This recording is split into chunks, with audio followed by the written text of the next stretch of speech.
Now, somebody put the name on it. So we're going to reach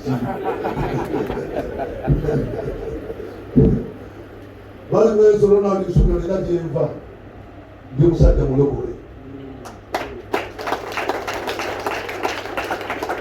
testimony yange nkulu naliko muyayi naliko mukubuka ow'amaanyi naliko mubyo ebikonde naliko omuvubi natundako kufene ku kyalo nali simanyi nti Katonda alinfuula kyendi. Ku myaka 6-7-8 nali muvubi ku mwalo gw'Entebbe natuwa okutunoonya school fees. Maama wange ne taata baategeera nti if I'm to rise and shine, I must be educated.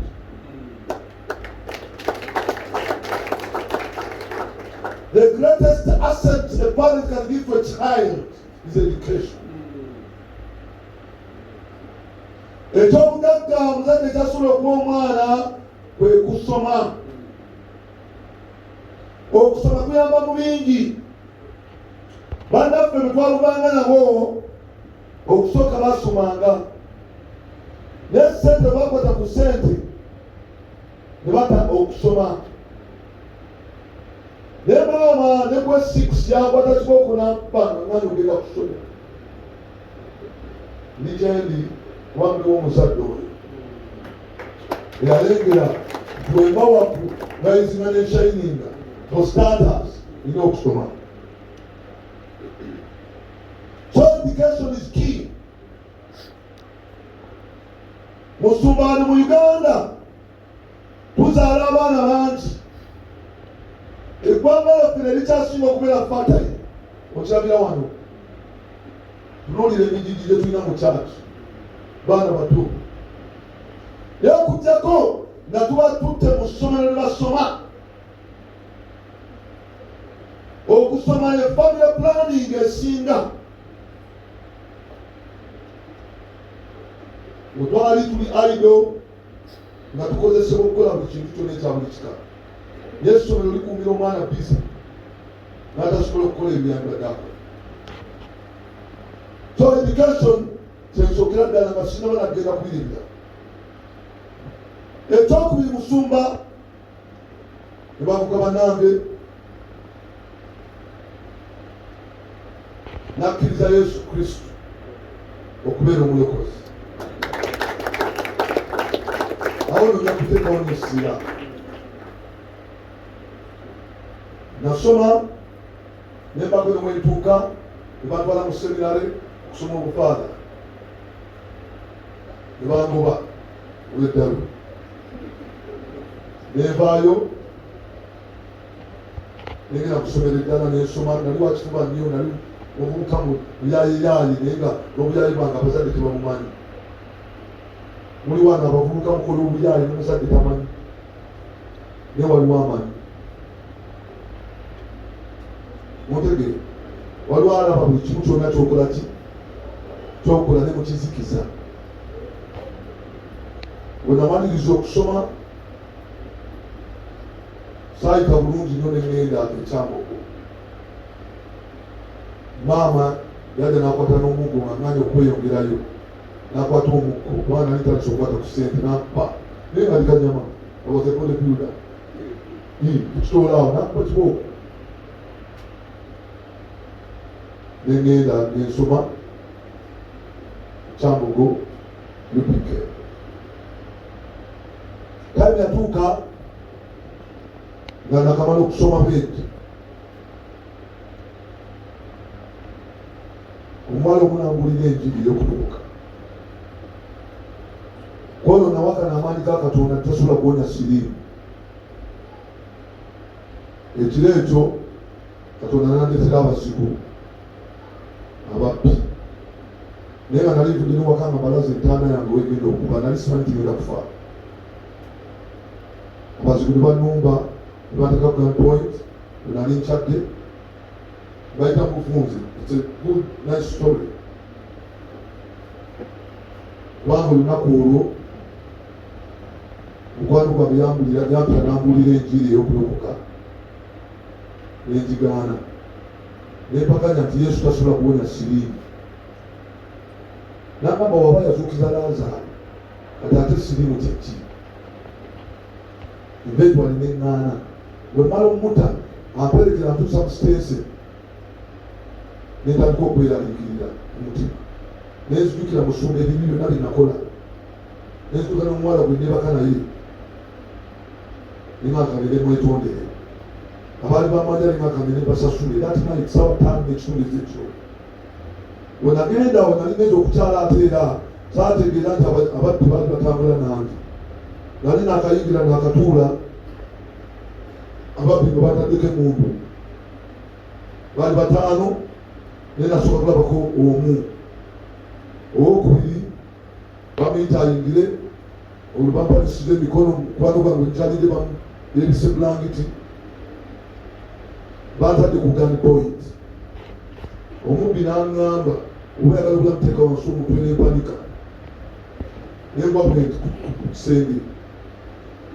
Kakati eddoboozi ne limbuuza ki kyolina, siri mulokole. There is still voice yadda ne limbuuza ki kyolina nenzijukira ebikonde era munda munze nensanyuka nenseka erimi ne linatokinika minyo nembunira naye munda munze pulira joy ndikugani point wabula ndipulira ki joy. Mwoyo Mutukuvu anambye ambuuza ki kyolina nenzijukira yadda watwala straight part wajja gobinganga napakati nakuzako straight nengamba bamaze bano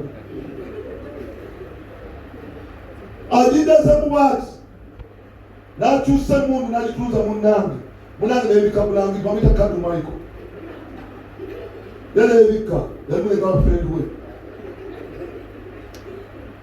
beyabika nesikanga zenze kandaba kati ekibbi kiyita afande muyingire beesibye obukokolo buno obusoboka bwe bulaba nembuuka natuka Katonda yangambye ekyokukola nembuuka nve eno gye nali ekigenda kiteeka wansi wakameeza nenesika nagenda okwakakaka nakokinga nakabusi bwenti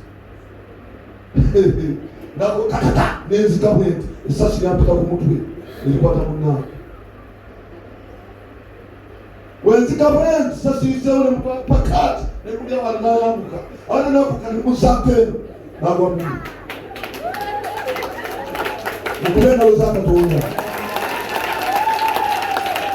musumba sirabangako kikonde kitula muntu mu bbanga baali bataano ababbi balina mundu ezi bamulengera bane mu bbanga bagatono sasi libuze sebudabakati bamulengera mu bbanga bagatezedozaze mukube sasirika olani mundu gyalina ateyuka nebadduka nesigaze mumome yange nendihukinga addeno mundu nagisula eri emundu yali automatic nesigala nga evuga tumira amasasi alikusikana omubbi yafa ekiro ekyo yagasa okunzita ekyo si kyo ekikulu naye eddoboozi nerijja erimbuuza obadde wakana kisobola kuwonya siriimu labda okuwonyeza esasi ebitirawo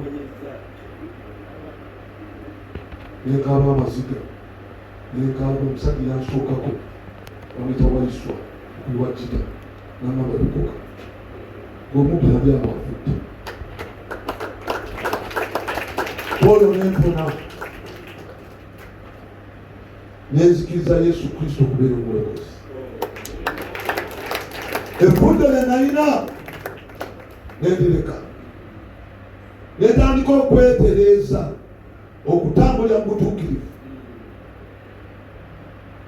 Sitaani yasigala noonya Katonda mu kiseera ekyo nze atalina mirimu. Katonda n'atandika okumpa emirimu nga nagalokoka natandika okutereeza ebyange nampa emirimu gyali mingi nze atalina mirimu nasooka kufuna wakolanga clerk of works kuteta mu project ye nembaga ogwo mu wiiki emu nefuna omulala okukola nga tawuni n'obulenzi. Mu wiiki emu mba ndi awo wa South Africa, nanyi South African good building South Africa, natana I want you to be my consultant. Kega makarana na mpita nkole interview nembe wani na kwa kati busy. Wapita muli nembe na busy. Nestanya sigala nonya. Mbanga eruwele okukola bana kula pikipiki. Mvuga pikipiki yange tukawe gogo. Motoka waliwo omwana yali ayina emmotoka yali akira ekinnya nabba nakasuka waggulu okuka wansi ng'okugulu kuvuddeko. Wabavubuka kuno okugulu kwavaako kino kipiira. This is an artificial limb. Temunda wano kwekyanga wano nezina amazina nekyuka n'okukyuka n'ogambulyange ligenzi okugulu kwavaako. Mutegera bulungi nnyo naye kino kuyiga ki? Had I not gone to school, where would I be? I would be a street beggar. Mutegera, I would be a street beggar. I'm now one of the greatest men in the country.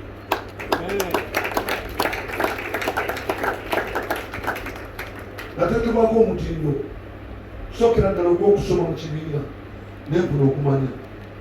Ekyokubiri nenzikirira Yesu Kristo kubanga okumanya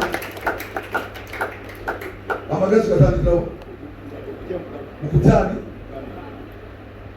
Mukama amagezi mwekakola ki? Mwegasookera. Kakati njagala mbabuulire nti Katonda buli w'omukkiriza n'omuweereza ajja kufuula champion. Naye mukukula kwange nina abantu bentunuulidde nengamba njagala kufaanana ng'oyo. Abantu abalina legacy nga bakozeemu omulimu. Omu ku bo yali Bidani Ssali, si musajja mulokole, musajja musiraamu. Mu politics yamentalinga, mu mirimu yamentalinga nti yali Archbishop Cyprian Kitolwanga n'omulala bamwita Kalebu ne yali Katikkiro wa Buganda Kyeggwe Walusi. Balina legacy. Legacy ebeera liivi. Si bintu bimeka byokoze ku nsi tolese bya bugagga bimeka. Naye ani bulamu bwani bw'otaddemu? Otegeka bulungi olese okyusiza obulamu bw'abantu. Eyo legacy egenda okubeera liivi. So nze abasajja bano Babirani benjogeddeko balina legacy kubanga bayamba obulamu bwabwe okutransforminga era kyendi balinako ettaffaali. Naye temenya okusimbako essiira kwe kutambulira mu butuukirivu. Buli obifunye osomye okkiriza Yesu Kristo, ng'omuvubuka ali wano nkusaba otambulire mu butuukirivu.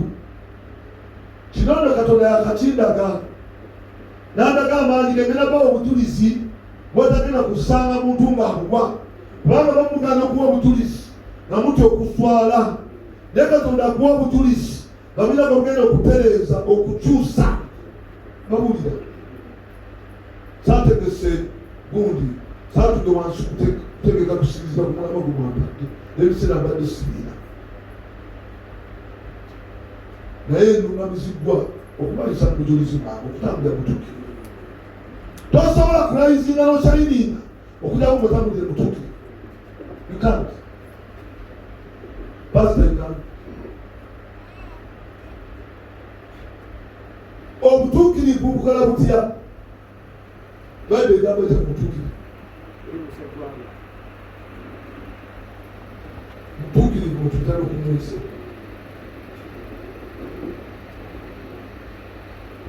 Mbawa testimony yange nyawa naye njagala gw'ogitwale ng'omuvubuka. Nze mpise mu bulamu buli omu bwe yeewuunya. Baabaana bano bakuze ebimu byebera okwogera temugamba nti bwe mudde, kubanga ebintu byakyuka. Taata ebintu byakyuka.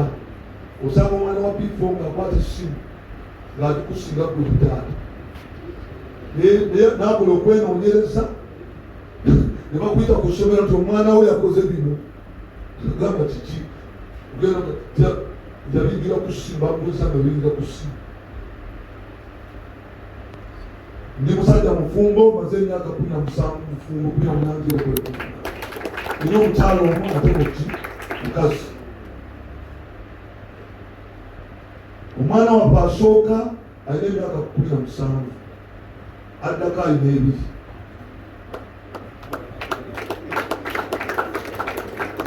Nze nga sinabagenda mu bufumbo, namala genda kwekebeza. Ntera okusomesa abantu abaagala okugenda mu mukwano. Ne bala oba onoonya patina. Look at A, B, C, D, E, F, G, H, I, J, K, L, M. A standing for age. Emyaka olina gitumulira. Mulina difference emyaka emeka. B, beauty.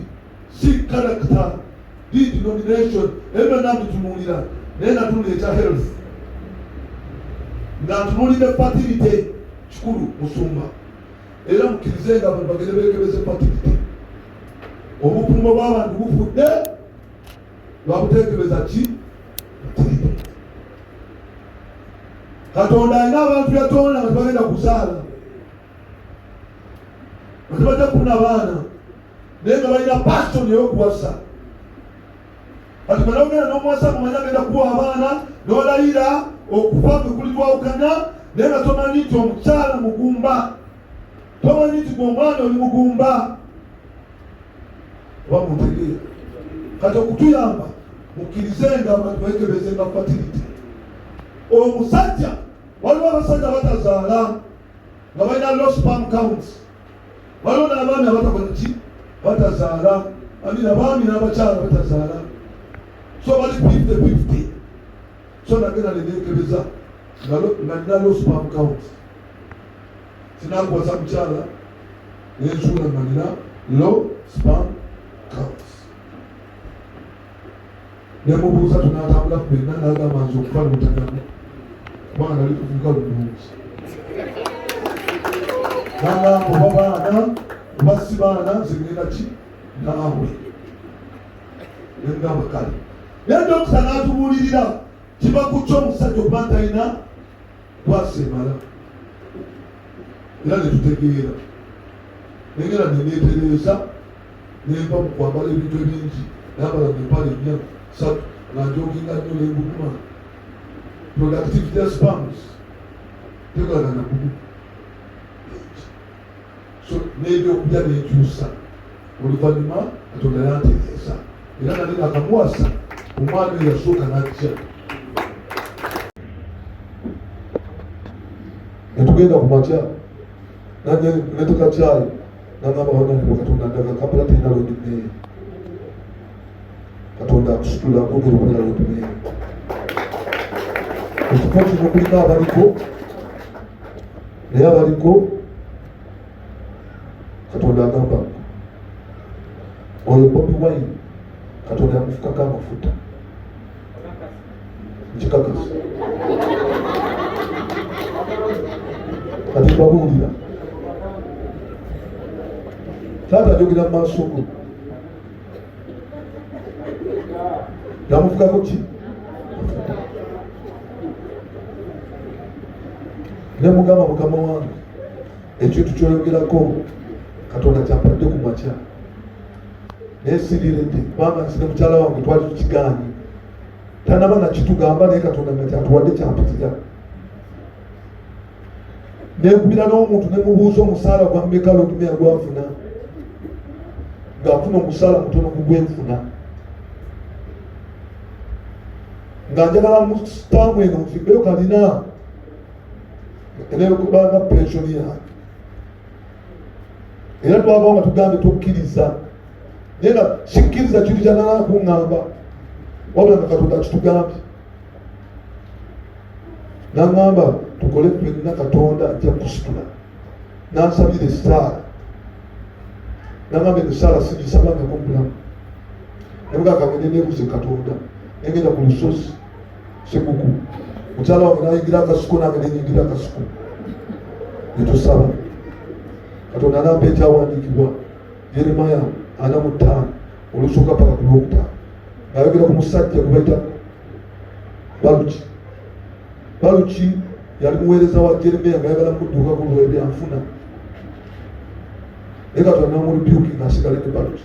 Nange nali ŋŋaani lwa byanfuna, Katonda n'akiteeka ku mutima gwange nti mpulirize Mukama wange. Nenzirayo ne mugamba nzikiriza. Bali mukyala wange namubuuza nanga tolina kyakukola, ekyawandiika Katonda akikuwadde. Nenzikiriza. Bwe namala okukkiriza, Katonda n'akyusa ebintu ebitambula. Bwe natereera mu layini nengenda ne ŋŋamba omuwala nti munnange nasooka mukola byonna bye nali musuubiza, neetereeza olugendo lwange. Ne mugamba ekintu tukite, Katonda takiri. Ne tukkirizigana ne tukita completely. Seegattako naye naye ne mpuliriza eddoboozi lyange lya Mwoyo Mutukuvu. Okuba naliwuliriza Katonda saakola ebyange. I'm now rise and shine. Mukyala wange ali lubuto.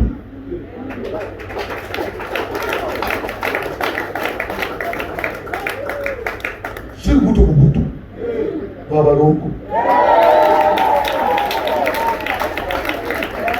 si balongo kuliko n'omulenzi. Kakati tereera mu layini, tambulira mu butuukirivu, Katonda agenda kukolera ekyetaago kyo. Katonda ayogera, stop fornicating. It's a crime. It's a sin.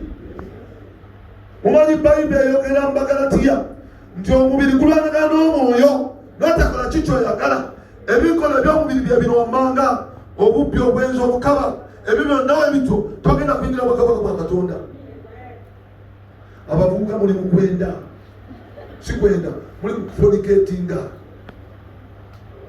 Kababala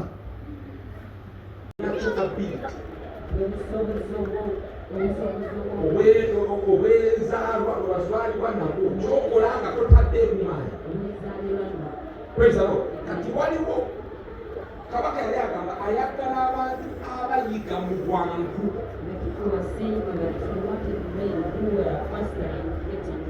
Praise the Lord. Which brings me to my first. Nabiga Bayali Musozi Karmeli. Yali Musi. I didn't get that answer. You said? Oh, Moses, eh? He said Musa. Oh, very good answer, but not correct. Okay? I'm sorry. A member of fire? Any member of fire? Any member of fire? Yes, please. Just tell us. Elijah. That is the correct answer. 10 points. Light. Ekigamba abavubuka obuta.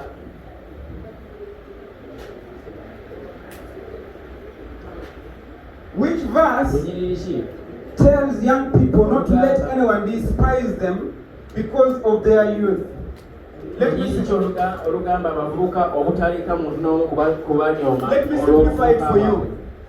simplify it for you. Okay? Okay, which book? In which book anyone despises them? ekyawalikibwa kigamba nti abavubuka temuganya omuntu yenna okubanyooma olw'obuvubuka bwammwe. Joshua?